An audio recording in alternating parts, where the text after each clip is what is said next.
This is Spiritual Mamas Podcast. We're a couple of mamas out here just trying to raise kids, make it through a workday, and navigate mental health, all while going through a spiritual awakening. And we thought we'd take you with us. So grab your favorite cozy drink and let's chat.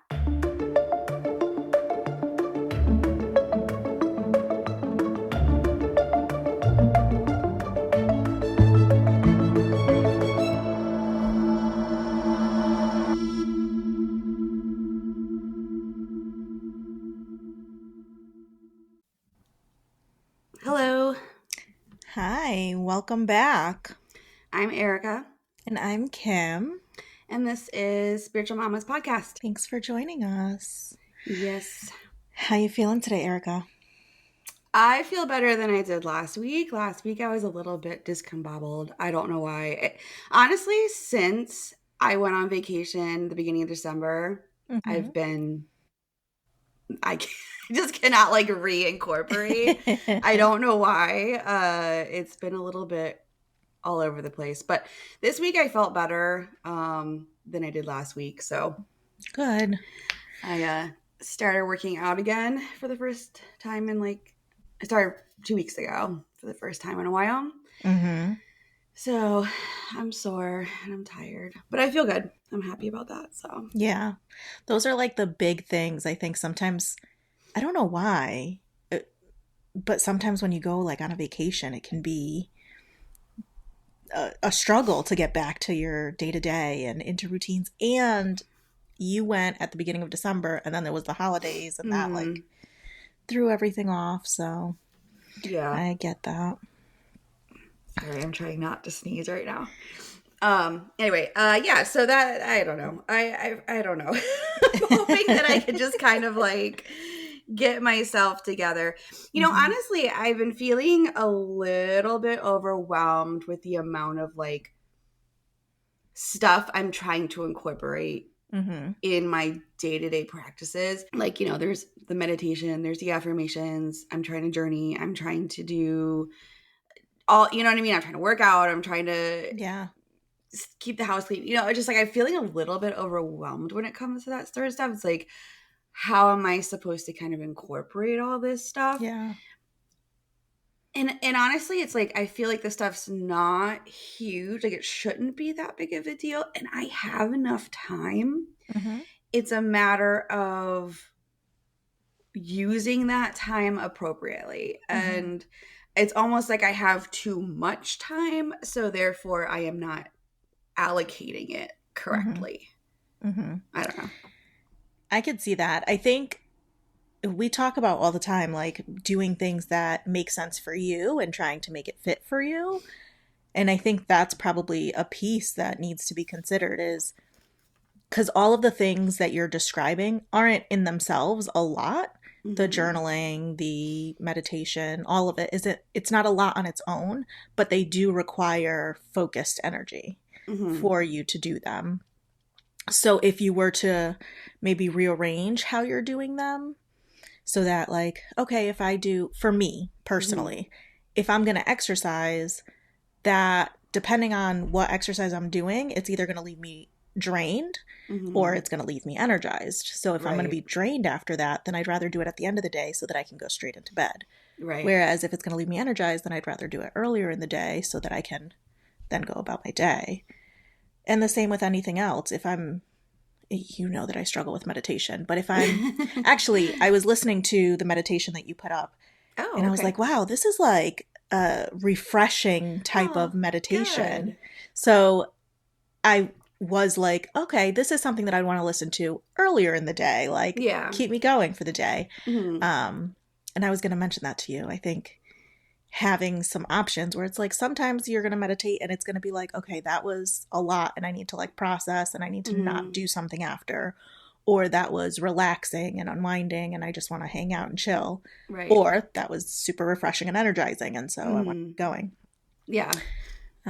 So I think that maybe rearranging some of those things to make more sense for your day. Because like Sundays, I know my Sundays because I grocery shop and meal prep, and that's literally all I do that day. I don't know. I feel like I did a little bit better this week. I don't know. I have to just kind Yeah. of look at it and see what I have to do, because I enjoy doing all those things. And when I do it all, Yeah. I do feel good. Um, but I think, again, just coming in from just December just kind of messed Yeah. me up. I I'm Yep. still kind of trying to come back in from that. So Mhm. we'll see. We'll see. How about you? I'm feeling good. I'm feeling really good. I think I don't put as much energy into doing everything. I will pick and choose. Like, there are some days that I don't do card pulls. There are some days that I don't journal. There are some days that's not super frequent. Actually, I journal almost every day. But if I'm like really just not today, that I don't have it, then I Mhm. won't do it. Um, there are some days that I don't exercise. There are some days that I don't, whatever. And I may do other things. I always do something, but I Mhm. don't always do everything. So Yeah. that seems to work for me. I'm like, okay, what is it? And sometimes I just look at it and I'm like, what is it that I haven't done in a while that I could probably benefit from? Or, Mhm. if there's a specific situation that's coming up. Yeah, I mean, I feel like I was in such like a good place before I went on vacation and while I was on vacation. Mm-hmm. And I don't know if I'm just like holding on to that, and it's like, okay, it's okay that you don't feel like that right Yeah. now. Yeah. And I'm just like frustrated that I don't feel that good. And it's like, Mm-hmm. well, I mean, life ebbs and flows, but I'm also like, but I felt so good, you know? Yeah. So I don't know. There's also, I think, something to that when life is going to happen. There's going to Hmm. be ups and downs. It's not going to be 100% good all the time. So to be able to acknowledge that and just give yourself the space if that's what you need, Hmm. you're on a path of resetting and let yourself do it however it looks is okay. Yeah, yeah. To be continued. I'll let you know. Yeah. I'll Yeah, let you know how it's been definitely. going. But I have been feeling really good overall. Actually, I wanted to mention, so we did a card pull for Saturday hmm Post, and yeah. by the time that this episode comes out, it'll have been a couple weeks ago. But it was our first card hmm pull. hmm I wasn't sure which deck to go through, and I have three of them. So I did all three, and they all gave me the same message. What? And they're three very different decks. So that's why Okay. I chose the one I chose, because I was like, okay, they're all giving me the same message. So we're going to go Okay. with that. But it was very interesting to see. That is very interesting to see. Mm-hmm. I love Yep. it. Yep. I was like, okay, I don't know. I do card pulls for myself. Hmm. I haven't done card pulls for the general public or for other hmm people. So I really was just trying to hone in on like, what is a message that I can share with others that they may need to hear? And that's what came up across the board. So I was like, all right. Well, apparently somebody needed to hear that. Whoever it Yeah. was, whether Yeah. it was the collective, whether it was somebody specific. There you go. I hope someone got something out of that. I did. I was like, oh, hmm hmm let's I liked it. get back on track there. But yeah.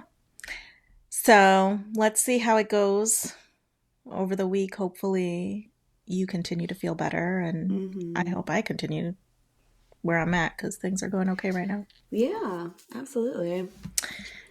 Today, we're going to get into somatic therapies. That's what we're going to talk about. So, Yeah. I just buckle up. Let's yeah, get I ready. know nothing about this, so I'm in for it. I'm here for it.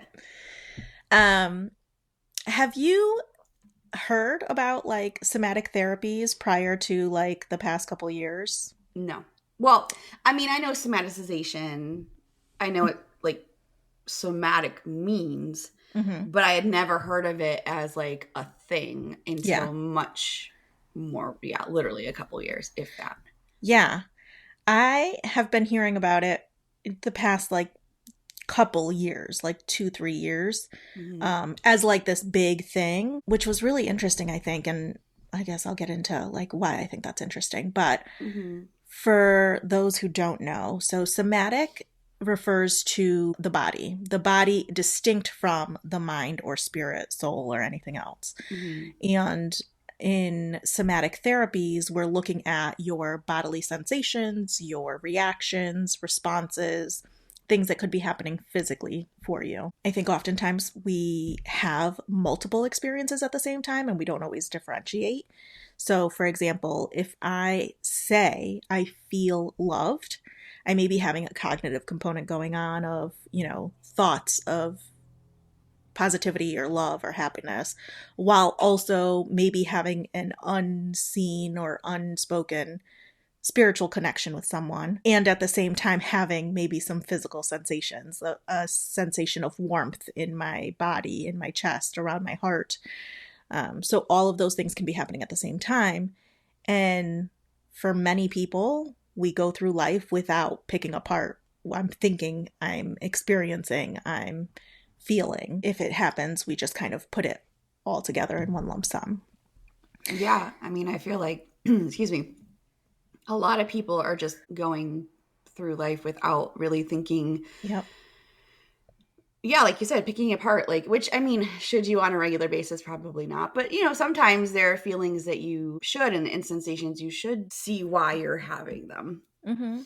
It's kind of like driving on autopilot. When you get in the car, if you're driving the same route every day, you're not always picking up on like, hey, there's that person standing on the corner, or that light is about to turn green or yellow or red or whatever, or this car is coming over here. Like, you kind of just go through it and your body will come back online when you need it to. In some cases. Okay, I have to like slam on the brake really quickly. I'm back online. But for the most part, it's just like, oh, I just drove from point A to point B. How did I get here? Yeah, scarily, that happens a lot. Yes. Our body functions that way. Our brain functions that way. It's a very much like a computer system that kind of learns what it needs to learn and then puts it to the side, and here we go. Let's just go through it without really thinking about it, which is, I guess, okay to get through certain situations. But yeah, sometimes we want to be more aware of that. So in psychology, somatic therapies are used mostly to address unresolved trauma, excessive stress, anxiety, chronic pain. That's a big one because chronic pain in general, can be a symptom of a mental health issue, or it can be its own thing that leads to mental health issues. I think so. Yeah, so that can be a big one that comes up, and somatic therapies can be really useful in addressing those things. And the idea with these experiences is that they're so impactful that they kind of leave their own impression on our bodies, again, in a way that we may not recognize, may not be understanding of. So an example that I was thinking of is like if I'm in a major car accident. Personally, I've been in a couple car accidents, but thankfully nothing major. But if I was in a major car accident, I may automatically tense up anytime I get into a car, and I may not even realize it. Like my muscles may automatically start to contract. And that is what somatic therapy is trying to address. You're having these reactions or sensations that your body is associating with something, and being able to heal from that, being able to address it specifically, allows you to move through it and release it. And we've talked about releasing things. And when it comes to like energy, connections, uncomfortable experiences, you don't want to hold on to those things. It takes its toll on your body physically. Yep. So the idea here is to start with some insight and recognition of what you're experiencing. There are different types of somatic therapies, and this is not like a fully comprehensive list, but I'm just going to go through a couple of them. I will say, though, before we get into some of these, that EMDR is something that people use for processing trauma or healing from trauma, and it can be very effective. There is an understanding that it can be its own somatic therapy, although it doesn't necessarily go in as deep as some of these other ones do. So I didn't put it on this list as a somatic therapy because it has more to do with just your eye movement and reprocessing in your brain than it does with your body. So. Okay. Thoughts? Yeah, I'm just thinking because I don't know enough about EMDR to like even know the Mm-hmm. question. I guess the question is like when you do EMDR, I thought that it was like it also brought up Mm-hmm. sensations, Mm-hmm. but you're not working on the sensations. You're just working on what your eyes are doing at the time to then Yeah. fix that and work on that. So I am not trained in EMDR, and so I also am not super well versed. But from my understanding, yes, it can bring up those physical sensations. The idea there with EMDR is to contain them, to make them feel safer, so that you're reprocessing them, so that if that reaction does come up, you're not having the same response to it, and that is done through the eye movement and bilateral stimulation. So sometimes that could be with like sometimes you'll hold something that vibrates, sometimes you'll listen to things that are different sounds in each ear, something like that. I believe, and I could be totally wrong, that it is not as focused on the physical experiences, because when you're reprocessing trauma, that could be a really big moment to be overwhelmed when Yeah. that sensation comes up. So you want to be able to like contain it and have that be much safer. Yeah, it sounds like almost like it disrupts like what you're saying, like the vibrations or like the eyes Hmm. and the music, like the sounds. It sounds like it's meant to kind of disrupt that feeling, Hmm. that thought process, Hmm. and then redirect it Yeah. is kind of what it sounds like. So, huh. Yeah. So EMDR stands for eye movement desensitization reprocessing. Yeah, okay, And so that makes that's sense. what's happening. Hmm. You're reprocessing that. You're disrupting the connection between this experience and your physical sensations and the memory, and then you're reprocessing it, containing it, putting it into something that's much safer. So Hmm. um I like that. yeah, no, it can be extremely helpful for people. um some of the things that I'm going to talk about today as far as somatic therapies, and this is also part of the reason why I didn't include EMDR on this list, uh, have less to do with talking. You don't necessarily have to verbalize or discuss the Okay. experience, and it has much more to do with how you're feeling, like Hmm. physically feeling the sensations that are coming up, that sort of thing. So, Okay. um, so the one that's at the top of my list that I would love to get more information on and do some training on, but it's like Hmm. it takes years to complete these trainings. Somatic experiencing. So Dr. Peter Levine discovered this in the 70s, and the I don't want to like go into too much detail on all of these because there can be so much. Hmm. The overall idea is that you learn your body sensations and physical reactions, and that allows you to begin to experience trauma or stress that may have gotten stuck. You Hmm. start to approach that trauma and allow yourself to very slowly expose yourself to it. And again, this is all a body thing that's happening. So you're Hmm. not talking through it. You don't necessarily have to be talking through it. But he discovered this by observing nature. And you and I have talked about how nature is like organically high vibes. Hmm. And how there's this cycle that happens that's just very natural, where of course it's natural. Of course nature Yeah. is natural. But Weird. this cycle that happens where it's like it doesn't matter if you're looking at seasons, it doesn't matter if you're looking at animals, it doesn't matter if you're looking at landscapes. Everything happens the way that it needs to, and if something is disrupted in that, it will find a way to replenish itself. It will find a way to get back to stable and homeostasis. Hmm. So Dr. Levine was observing animals in nature, and he understood that any animal in nature has a constant threat of like death or Hmm. trauma, Hmm. always. And yet you don't see animals in nature getting stuck in fight, flight, freeze responses. And while there may be differences in nervous systems and things like that, this is across the board, whether you're looking at, like a fish or you're looking at like a polar bear. So he was curious about that and realized that when you're looking at, like the bigger animals, or you're looking at animals that are in environments that are much more unsafe, the jungle or the Arctic or, the desert. If an animal comes across something that is traumatic, let's say that a cheetah is chasing a gazelle and the cheetah grabs the gazelle and is able to bite it and pull it Mm-hmm. down, and that gazelle then is able to get up and get away for whatever reason, they will all have a same reaction of shaking off the trauma. They will literally tremble or shake their bodies to release the trauma, and then they go about their day like nothing happened. Yeah, you see like dogs do that. You see Yep. cats do that. Like they'll literally like Yeah. shake off an experience like, okay, cool. Yeah. Let me just release that real quick and keep it moving.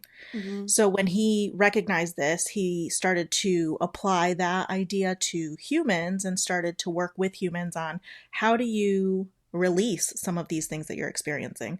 There's plenty of research on trauma and how it affects the body. And we often see that, for some people, they can experience a trauma and keep going, and it's not that big of a deal. It doesn't impact them the same way. So it's not that the trauma always affects people in the same way. However, when it does affect people, we find that it can be stuck in their cells, in their DNA, in their body, makeup some way, whether that is a reaction that they have or something that changes long term. And generational trauma is a whole nother thing, and we're not going to really get into that today, but that can also happen where, something can be so impactful that it affects people across the board. So, yeah. So everything you're saying right now, it's very interesting. I read very, very similar from the Dr. Dawkins that I had talked about in the vibration episode. Yeah. And he talks about the same thing. And he was talking about how like the animals don't have this fight or flight. And so it doesn't stay in their bodies like long term. Like if everything's hunky dory and they're just eating some grass, they're just eating some grass. Like they're not thinking about like, I'm going to die right this minute, And he was talking about how we have to not be on autopilot like you were talking about earlier, because then that's when our body just starts to just have these physical sensations that then make our mind have the fear or the trauma again, which then makes the body have the fear and the trauma again. So it's like this crazy cycle. Yeah. So if we're able to not be on autopilot and pay attention to how we're feeling as opposed to like what we're actually thinking, then we can control our destiny, our trajectory, because we're able to then change it because we're stopping that cycle. Yeah. Because in the way he talks about in his book is that it talks about, what does he say? It's like the body starts to take over the brain, and then it's the pilot. Yeah. When it should not be. Our brain should be the pilot. And when it becomes the opposite, that's when our vibration goes down. That's when we have poor trajectories. That's when we get stuck. That's when we're just like not moving forward with what we should, could, or would, because we're in that like body driven. Yeah. When it should be mind driven. So the interesting thing about what we see with like when our brain gets in the way is that that's the thing that makes us different from animals in nature, is that humans have a prefrontal cortex. So we think, and thinking can be amazing and it can be so helpful, but it can also be our problem. That's when we can't get out of our own way. We start to overthink that situation. So I like the idea that like, okay, this has been flipped, and so we need to like get it back on track. However, I think that it's not so much, at least in my own personal opinion, it's not so much that it just needs to be mind driven, but it needs to be a collaboration. And being able to recognize that, okay, because my body is going to do what it needs to do to keep me safe, but sometimes I get stuck. And sometimes I need to get out of that. And so I need my brain to do that, but I also need to be able to work those two things together. Yeah, absolutely. And it's this process, like Dr. Levine was recognizing all of this and being able to bring it back, that kind of I think really brought up somatic therapies as like front and center, but that was back in the 70s, like I said. Mm-hmm. And even then, or even now, or maybe until recently, it's not something that everybody knows. It's not something that everybody looks to. It's not something that we all are like always on top of. Mm-hmm. There's still a lot of miseducation or just not being educated on it, and people, for whatever reason, it could be any number of reasons, but people just not looking at like, okay, how am I functioning, my mind, body, my soul, my spirit, all of these things together. um and Yeah, to that, working as a primary care, I saw that a lot. It was like mhm. people kind of have no notion of what they're thinking can affect their body or can affect their Yeah. outcomes, or their body was doing this so they felt this way, and it was like there was a huge disconnect. And then when I would try to kind of explain, well, you know I don't feel good, I'm tired, I'm on this, that, and the other, but they also were dealing with bad gut issues. Hmm. It's like, well, yeah, your gut's doing this and it's not feeling well, and you're putting a ton of energy into fixing the gut and combating the gut and whatever it is. Hmm. Then you're going to be tired and you're not going to feel well, and then you're going to be starting to be depressed, and people will just look at me like, oh, that's weird. You know what I mean? Like, they just, the Yeah. concept was just so foreign. And to me, it just always kind of made sense. But I don't know if that's just something I was always in tune to, Hmm. um, or grew up knowing. I don't know why I understood that and knew that more, but I saw it all the time. Like, people just, the Hmm. disconnect between the mind and the body and the spirit is wide. Yeah. That I was going to mention this one a little bit later, but I'm going to bring it up now because you're talking about it. In the 40s, I believe this woman, Gerda Boyesen, developed biodynamic psychotherapy, and the idea behind this type of therapy, which is a somatic therapy, is using certain tools to get information of the body. So, like, let me use a stethoscope to listen to what your body's doing, Mm-hmm. and then identifying the dysregulation. Hey, it's not supposed to be doing this, but it is. So now let's try to regulate it. Mm-hmm. From a medical perspective, there can be a very big divide between, how a provider might treat a certain symptom, Mm-hmm. um, or experience for a patient. And for me personally, I went to a provider once, a couple years ago, and had asked a question about treatment, like, okay, is medicine the only way, or can I do something else? Mm-hmm. And her response to me at the time was, I'm an allopathic physician, Mm-hmm. and this is what the science tells us. Right. Yeah. Yeah. So again, having been like a provider in the medical field, there are very kind of different thought processes on that. It's certain providers will treat the problem, will Mm-hmm. treat the disease, Yep. will treat the symptom, Yep. and that's it. And I used to kind of explain how my thought process was you come to me with a stub toe, Mm-hmm. and I say to you, why did you have a stub toe? Oh, because I got up in the middle of the night and I stubbed my toe. Well, why are you up in the middle of the night? Well, because I had to pee. Well, why did you have to pee in the middle of the night? Because I was drinking. Why are you drinking? Well, I'm depressed. Mm-hmm. Do you know what I mean? So Yeah. now I'm not just treating your stub toe, I'm treating your depression. Mm-hmm. Do you know what I mean? So whereas some providers would be like, you stubbed your toe. Okay, I'm going to give you this, that, and the other for your stub toe. Bye. Yeah. Not a wrong approach. Mm-hmm. Nothing wrong with that. Mm-hmm. But it's just, it increases that disconnect, like you were saying, like we were just talking about. So Yeah.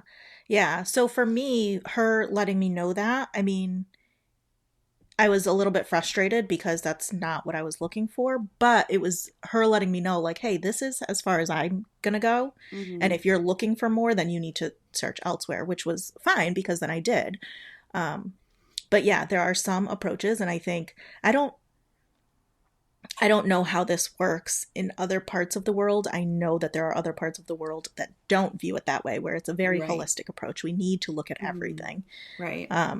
And it is maybe a little bit more of a Western mindset of, let me just look at the symptom, or let me just look at, the science or this perspective, and not maybe take that wider approach. But it can be really helpful to take that wider approach. Just like you were mentioning, that track that you followed for, that stub toe led you down a totally different path. And it's like, oh, there's a whole lot of things here that need to be addressed. Right. And when we're looking at somatic therapies, sometimes that can be, the thing that lets you know, oh, there's a bigger picture that we need to be looking at.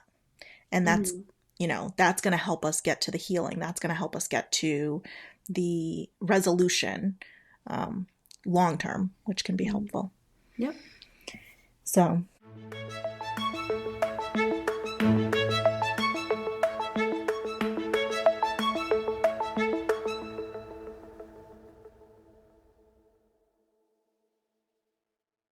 Some of the other somatic therapies that I've accumulated here, sensory motor psychotherapy. So that was also developed in the 70s by Pat Ogden. And the goal for that approach is to regulate a dysregulated nervous system. We talked about, how that functions, fight, flight, freeze, and how it can become dysregulated.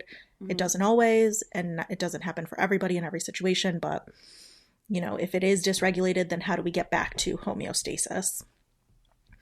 The Hakomi method, also developed in the 70s. There was something going on in the 70s. People were like, let's take a different approach. I think it was psychedelic drugs, but yeah, it might have been that. It might have been that. That might have been like the connection of like, oh, there's something else going on here. We need to be looking at it. But the Hakomi method by Ron Kurtz focuses more on like mindfulness and just becoming aware. And I think that's the place that we all need to start with somatic experiencing or somatic therapies, or just being able to identify like what's going on. So coming back to like the mindfulness that we've talked about in the past, this is more about how am I experiencing things. When a client comes to me in therapy and they're like, oh, I feel angry. My first question is always like, how do you know you're angry? Like, what lets you know that you're angry?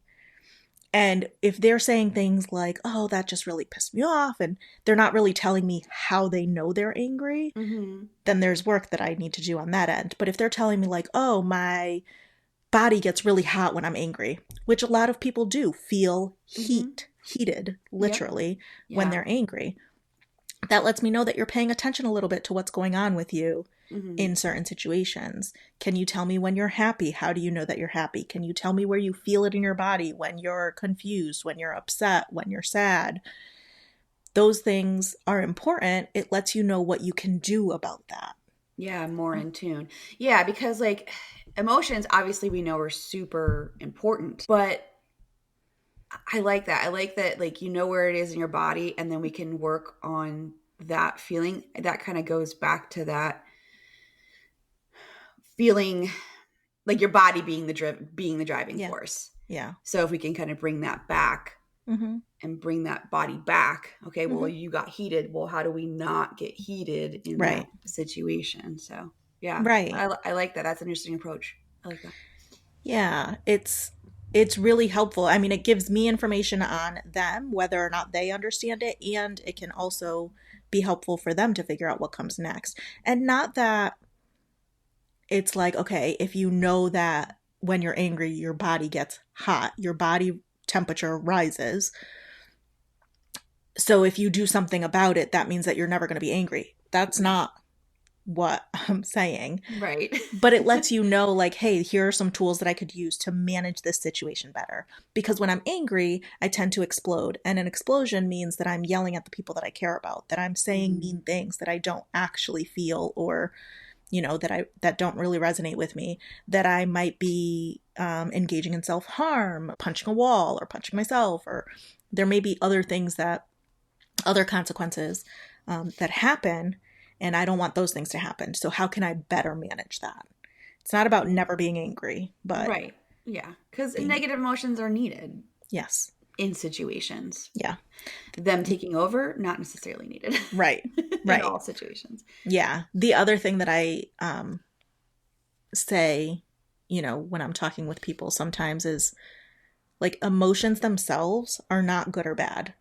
They're just information. Mm-hmm. Emotions themselves are letting you know how you're experiencing a situation. Mm-hmm. And if you're taking it from that perspective of like data points, okay, this is giving me information. So what do I do with this information now? Yeah, because now you have that information, you can do something about it. Yeah. Yeah. And sometimes doing something about it means doing nothing. Exactly. Like, hey, I'm just going to sit with it, which is a really hard thing to do when the emotion that you're experiencing is uncomfortable. Mm-hmm. Mm-hmm. But that's a whole nother thing. Whole nother story. Yeah. A whole nother thing altogether. But so sensory motor, the Hakomi method of that mindfulness, and bioenergetic therapy, which is another type of somatic therapy, uses things like tapping. EFT is a tapping method where you can learn to associate tapping. You would tap on certain parts of your body. Maybe you tap on your face. And as you do that, you're repeating a phrase, a mantra, a saying, an affirmation. And that is associating this sensation with that phrase, which then makes your body feel that experience. And so eventually you don't necessarily have to say the phrase, you could just do the tapping. Or you could say the phrase without doing the tapping and have the same reaction. Mm-hmm. And then the last one that I'm going to talk about today is brain spotting. And so this is something that I was trained in, and I find it to be I'm trying to choose my words carefully. Mm-hmm.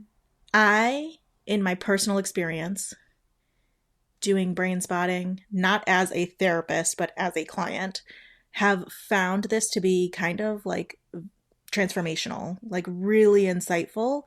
I was putting things together that I didn't realize could be put together. When I think about my ideal meditative experience, this is what I wish it was. Okay. Because when I go into brain spotting as a client, I can have that experience of like seeing things in my mind's eye, which we've talked about. That looks different, I guess, but I can experience things and make connections in ways that's more difficult for me to do otherwise. Mm-hmm. Brain spotting was something that was discovered in the early 2000s by David Grand, and he was formally trained in EMDR. So he was doing EMDR with a person and was getting stuck. That person was just not making progress. And he discovered brain spotting and was like, oh, this is how we're going to go deeper. This is how we're going to release what you need to release. Mm-hmm. So you would use bilateral music, specific types of music, specific types of hertz, all of that stuff. And then go into a thought. Let's say I want to process this experience that was really anxiety inducing. Mm-hmm. I'm going to start to think about that experience. And then we're going to find an eye position that correlates. The eye position is important because that allows you to connect with your subcortex, which is where oftentimes we store these traumas, memories, anxieties, stresses. We experience them and kind of push them down. And so they get stuck at that part of our brain. How do you know where the eye spot correlates? Is it just like what naturally happens, or is it something you pick? I don't know. So as a therapist doing the brain spotting, I am looking for reflexes that the client may not be picking up on. Mm-hmm. They could be talking about it. So naturally we do this, right? And I'm kind of an anxious person, so I do this all the time. I don't like to like look in one area or make specific eye contact for long periods of time. But if I'm talking about something that's stressful, impactful in some way, I may look off to a certain area. So I'll let the client do what they're going to do with their eyes naturally. Okay. But I notice if there's any sort of reflexes going on. you're talking about this thing, and that thing seems to be really stressful, and you're looking off into the corner, and as you're looking off into the corner and talking about this thing, you're swallowing a lot. Or maybe your face is twitching, or maybe you're doing a lot of blinking, or maybe like there's small reflexes that can be happening. But when you talk about that same thing and you look off into the other corner, none of those reflexes are happening. Okay. So let's go back to where the reflexes are, and that will help us to kind of access that memory in your subcortical brain from that perspective. Okay. And as you do this, so as I said before, like you don't necessarily have to do talking. The client doesn't have to talk for this. Maybe they're thinking about it and I'm noticing these reflexes happening. So when you start, do you just say, okay, I guess you probably know what you're going to be talking, like the subject you're going to be talking about initially, I guess, and then say, like, let's go back to that? Or do you say, like, let's think about that? Like, what do you kind of like say to prompt this to start? So usually when I start these sessions, I am asking them if there's anything specific that they want to go into. Because we may have done a session last week, but they may not want to talk about that. They, what I've had happen quite a few times, actually, from people who are just like, maybe a little bit nervous about going back into these thoughts or experiences. They'll say something like, well, I don't really have anything specific.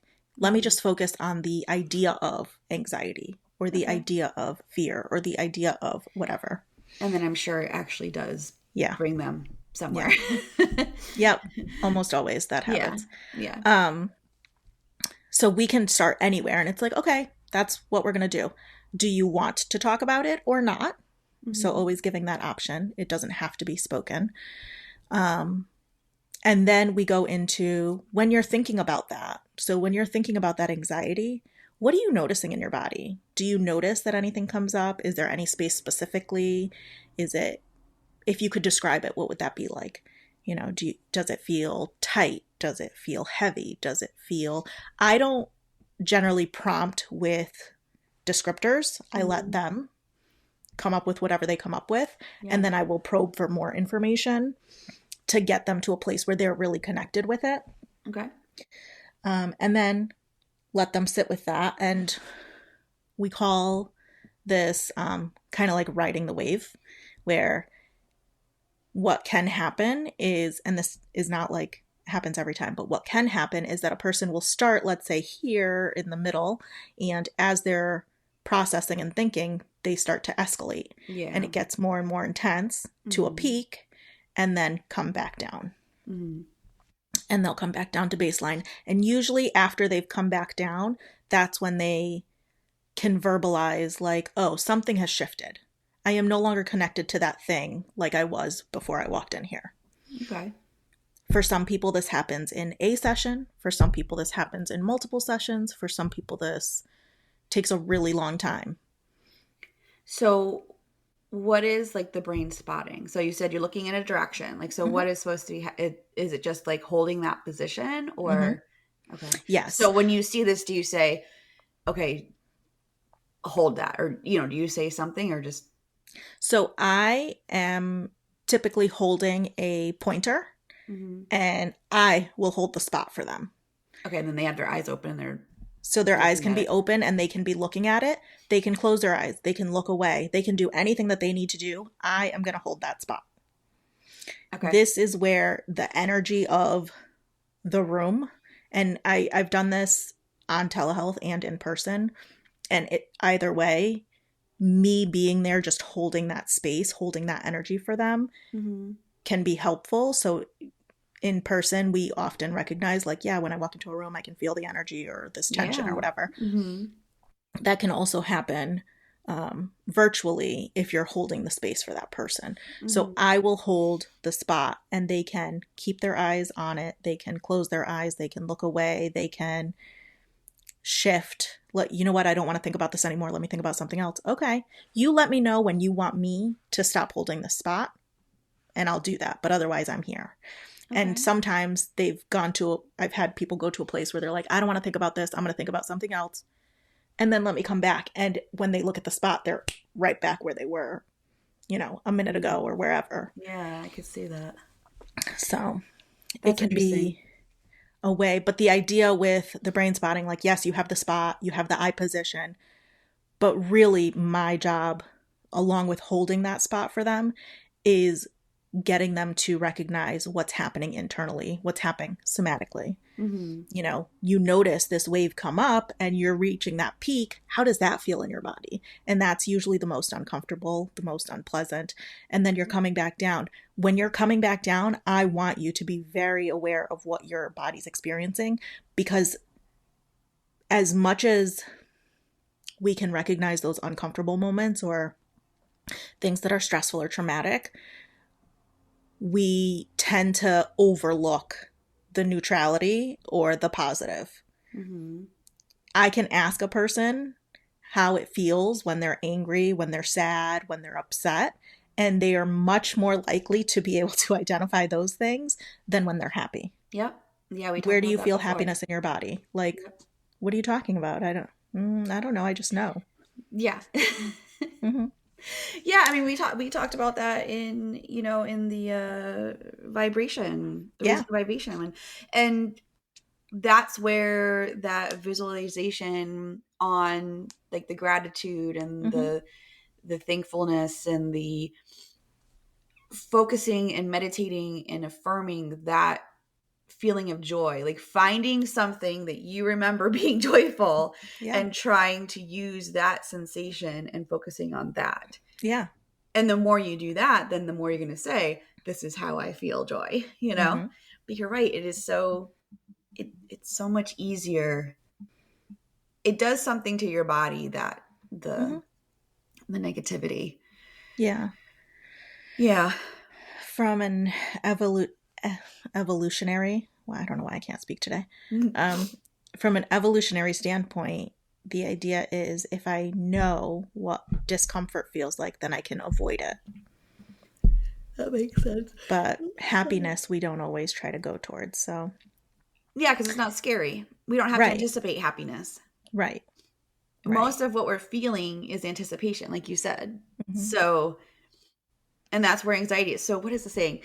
Living in the future is anxiety, living in the past is depression. Mm-hmm. So, it's like we have to kind of find that Mm-hmm. middle ground and Yeah, not be worried about the past or worried about the future. It just everything is present. We can only control what's going on in the present. yeah. Which is why, like the mindfulness can be so helpful, because you it's not that you want to like avoid them altogether, but you don't want them to take over. You want to be able to live in the present. You want to be able to, focus on now and Mhm. experience it fully.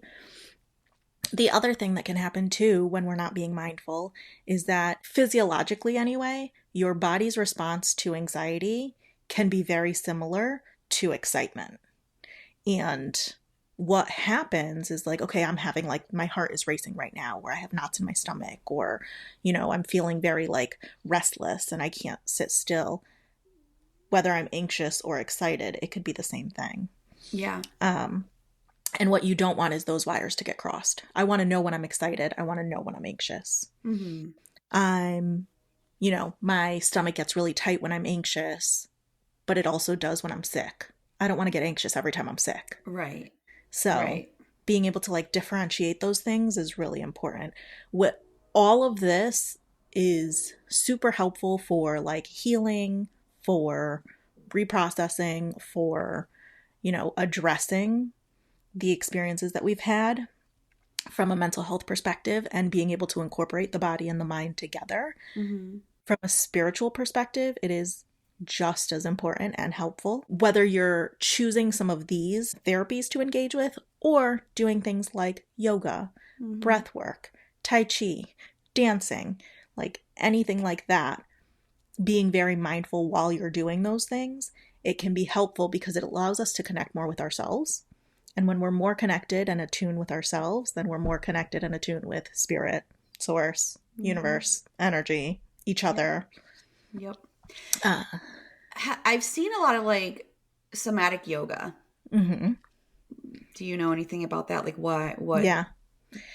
So I don't know a ton about it, but from what I do know, the idea behind somatic yoga is to release energy that has been stored in certain parts of your body by doing these yoga poses. Sometimes, like, okay, so for example, when I go to my workout class and we're doing yoga, Mm-hmm. our focus is more on form. Let's make sure that we're holding the correct form. Mm-hmm.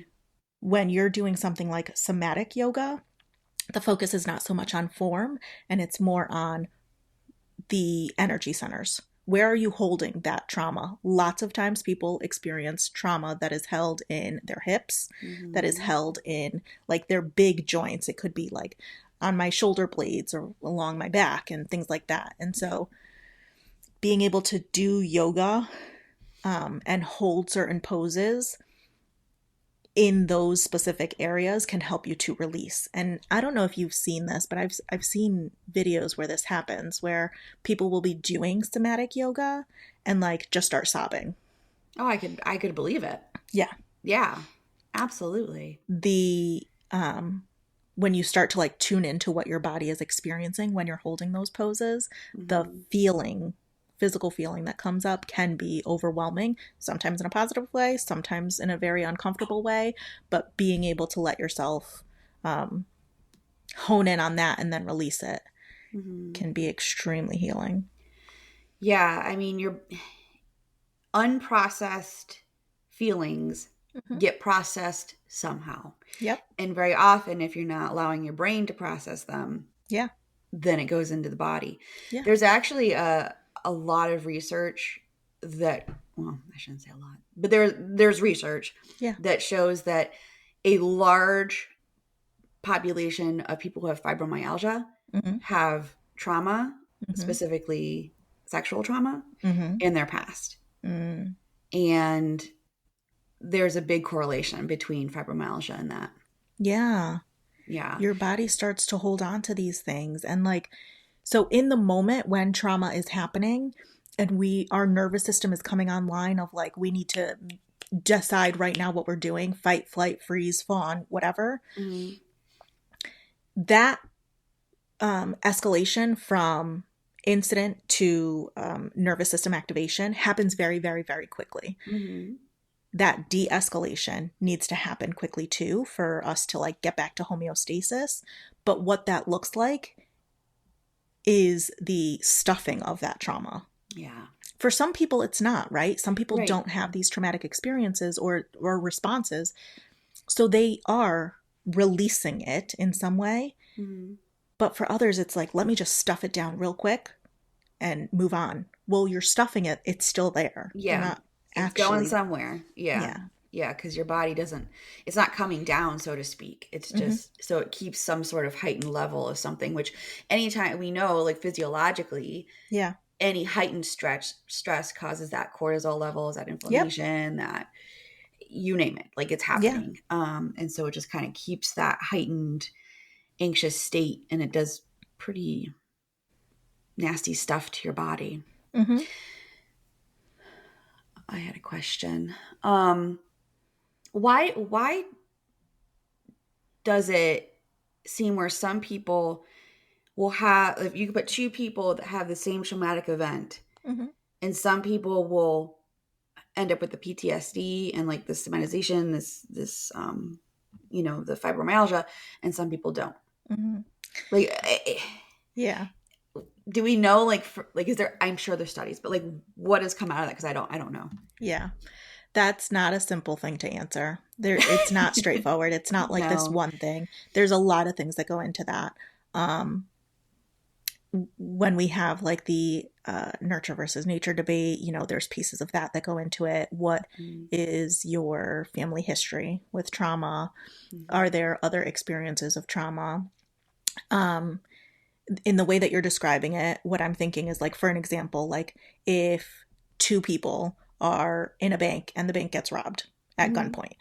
Okay, so now we have this traumatic experience that's happening to both of these people in the same time at, all factors are the same in that environment. but there's a whole history behind each of them that you have no idea what it is. So how do they handle stressful situations? What has their history been with trauma? What is their family history with trauma? What do they do to process? Do they have support networks in place? Things like that. I am a huge proponent of community, and I've said that before, and I think that that plays a huge role in how we manage these situations and how we process these situations. If I have a lot of people in my corner that I can turn to for support, and I do turn to them for support spiritually, emotionally, mentally, physically, then I may be more likely to walk away from that experience and not have these traumatic responses coming up. Yeah, that makes sense. I mean, we saw it kind of on a large scale from the difference between the veterans that came back from World War II and the veterans that came back from the Vietnam War. Now, granted, they were both very different wars in general, but when the people came back from World War II, they were celebrated and they were heroes and like they were welcomed back and like they were given, and there was like the people were getting houses and GI Bill and that whole thing. But the people who came back from Vietnam War, they were booed and they were seen as baby killers, and they were, you know, like everybody turned against them, and like they didn't get anything, and there was no support really of any kind. And so you see much more PTSD in those veterans. We're seeing now that actually we're kind of studying that that's really kind of maybe not necessarily true. It's just that the people that came back from World War II had a very different like mindset, and they didn't, they called it shell shock. They didn't call it like PTSD, but in general, if you look at the two kind of veterans classes, those, they said it, you know, that they've researched that it actually is because of the support when they came back. Yeah. So yeah, there's a lot of things that can go into it. I mean, that's, like I said, I wholeheartedly believe that that's something that's necessary, and something that we should all be, you know, reaching out for. It's not the only thing, though. So, yeah. Looking at all the factors. Yeah, people can have they can have the same experience or be in the same experience, but have very different reactions to it or very different outcomes to it. And there's so many things that can go into that. So, yeah. I mean, we talked before that, like, for myself personally, and I've seen in other people, is like you have a kind of depressive anxiety or traumatic event once, and then you have a really long time between the next one. So you have time to like process that, time to get through it, time to like forget about it, so to speak. And then something else happens. And then maybe that time something else happens like in quick succession. Your body doesn't have time to come down. It doesn't have time to process. So then that's when it becomes a bigger snowball, a bigger problem. Yeah. To deal with. And when you look at something like that and look at it on a like societal level, I think about people who don't have the opportunity to. Like I'm going to say something and it's going to sound not great, and I don't mean it in a not great way, but I do mean it in a very real way. Some people don't have the ability, the privilege of being traumatized. No, that's true.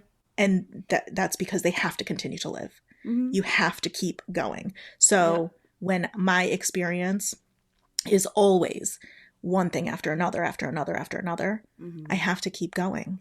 I don't have the chance to even have reactions to this. You know? Very true. And I think about that in like gang culture. People who live in that world, that is their world. All day, every day. You don't have the luxury of, you know, thinking about my feelings and, you know, whatever that comes with. So, yeah, very true. Very true. It's a very individual thing that we experience, I think, when it comes to having these experiences and then translating that into processing or sharing or not. But on a physiological level, we can see what happens and we know the process that takes, and it will come up in some other way. So being able to just connect with that and find ways to release your experiences can be really helpful. Yeah. I also think that on, another level, not just like releasing traumas, but connecting with your intuition. Mm-hmm. If I know that that my body is giving me these sensations and I can describe that, if I walk into a room and there's two people standing in the corner and they're like silently whispering to each other and I can't hear them, but my body is like sending me signals, my stomach is churning, I don't feel comfortable, I am more likely to recognize like, hey, maybe there's something going on over there. Maybe there's an argument or something not well is happening over there. Mm-hmm. If I can identify what I'm experiencing and verbalize it, not just like, oh, something feels off. No, this is what is telling me something is off. Right. Mm-hmm. So being able to connect with your intuition that way. Definitely. Super interesting. Yeah. Yeah. I think there's a lot of things that people can gain from being able to connect with this on a mental health level, on a physical level, and absolutely on a spiritual level. And, like we talked about, like yoga or breath work or mindfulness and things like that. I haven't done as much of a dive into this, but I would imagine that this can also be really helpful when people are trying to do like shadow work and what is it that I need to release? Yep. How do I connect with that? Or how is that holding on to me or affecting me now? Yeah. I mean, it goes back to the ability to connect to spirit, connect to your intuition. You have to be able to know what is your anxiety versus what is your intuition. Like what is, like you said, you're walking into a room and someone's whispering in the corner. Is that my anxiety because I'm afraid they're talking about me? Or is that actually something? And to be able to work through those things. Yeah. Yeah, absolutely. This is great on so many levels. So we did a post at this point, it'll be a couple weeks ago, on our first reset Friday and being able to like do a quick check-in with yourself. So if you find that you want to know more about, your experiences, that's a great way to do it, is like take a moment, do a quick check-in. What am I experiencing in my body? Where is that? How could I describe it? What does it mean for me? Just kind of like reflecting on those things and then making a decision on what to do with that information can help to continue to develop your connection with yourself. And if somebody wants to find someone that does brain spotting or these somatic practices, do you have like suggestions, links? Yeah, so we can put some links into the notes, but there is a specific website for brain spotting that you could go to. There's specific websites for somatic therapies, somatic yoga, all of these things. But you can also just do like a general search in your area for somatic practitioners or somatic therapies. You can look for specific types of somatic therapies and find resources available. I will say that it might be a little bit more difficult sometimes to find that, especially depending on your location and, who's available. If that is the case, though, YouTube is amazing for some of these resources and being able to like identify and apply some of the practices. There's also books. Like I mentioned, Dr. Peter Levine, who did the somatic experiencing, he wrote a book, Healing Trauma. And in that book, he has, I think, 11 or 12 specific exercises that you can do to practice somatic experiencing. So that's also something that can be helpful. Good. Very good. Yeah.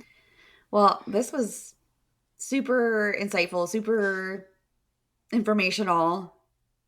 It was good. I love it. Yeah. Hopefully people can take some good information from this, and we'll see how the feedback goes. Let us know how you experience it when you're trying some of these things. Yep. And then like and follow us and comment and follow us on Instagram and Facebook and look for the meditations and the resets and the journal prompts and all that jazz. So that'll be a weekly thing. So until next time. I'll talk to you soon. Bye-bye.